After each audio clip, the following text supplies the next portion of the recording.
اور یہ بات ہو چکی ہے 13ویں صدی عیسوی میں 1258 میں جب سقوط بغداد ہوا ہے، عربوں کے ہاتھ سے عالم اسلام کی قیادت چھین لی گئی، معزول کر دیا گیا۔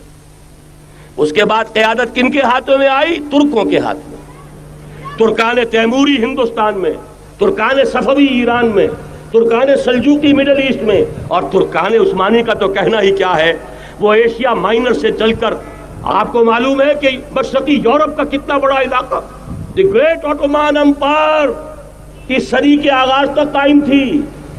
اس صدی میں عجیب عجیب معجزے ہوئے ہیں۔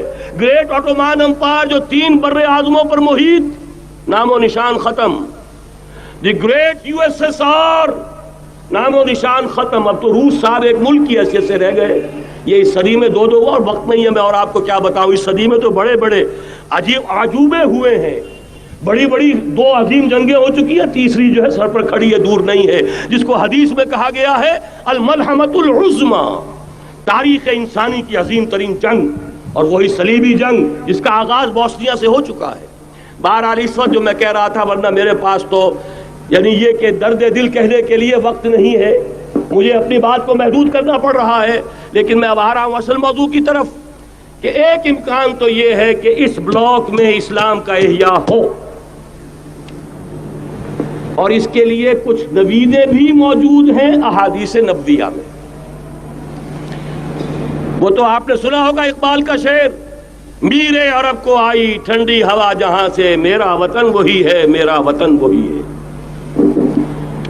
حدیث میں آتا ہے یخرج ناس من المشرق یؤتون للمہدی، یعنی سلطان ہی، مشرق سے فوجیں نکلیں گی کہ جو کہ مہدی کی حکومت قائم کریں گی۔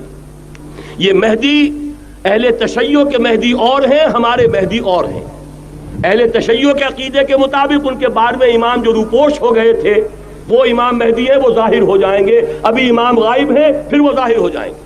ہمارے نزدیک یہ مہدی پیدا ہوں گے یا ہو چکے ہوں، اور یہ ہوں گے حضرت فاطمہ کی نسل ہی سے رضی اللہ تعالی عنہا، لیکن عالم عرب کے اندر پھر ایک طاقت بن کر ابھریں گے، باطل کی قوتوں کے خلاف جہاد کریں گے، لیکن ان کو مدد آئے گی 2 طرف سے، ایک زمینی مدد آئے گی مشرق سے، ایک آسمانی مدد آئے گی۔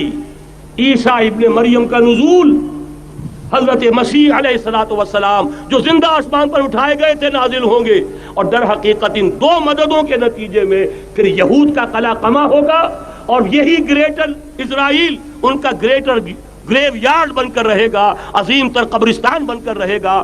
اس کی بڑی واضح حدیثیں موجود ہیں، اس کی بڑی تفصیلی خبریں موجود ہیں، یہ احادیث کی کتب کے اندر، بدقسمتی سے ہماری اس کی طرف توجہ نہیں ہے۔ ایک تو یہ ہو سکتا ہے، اسی طریقے سے ایک اور حدیث ہے، یخرج من خراسان رایات سود، اور یہ مسلم شریف کی روایت ہے، نوٹ کیجئے گا، نہیں ترمذی شریف کی روایت ہے، یخرج من خراسان رایات سود لا يردها شيء حتى تنصب بإيلیا۔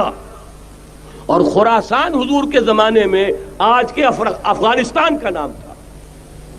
یہ افغانستان میں جو جہاد ہوا ہے، غلطیاں ہوئی ہیں اور غلطیوں کا خمیازہ بھگت رہے ہیں۔ یہ تو اللہ تعالیٰ کی سنت ہے جس میں اللہ نے صحابہ کو بھی ایگزمپٹ نہیں کیا، غلطی کی سزا دی ہے۔ 35 صحابہ کی غلطی غزوہ احد میں ہوئی، جہاں سے حکم تھا کہ مت ہٹنا، 50 میں سے 35 ہٹ گئے، نتیجہ کیا نکلا؟ فتح شکست میں بدل گئی، 70 صحابہ شہید ہو گئے۔ اللہ تعالیٰ نے فرمایا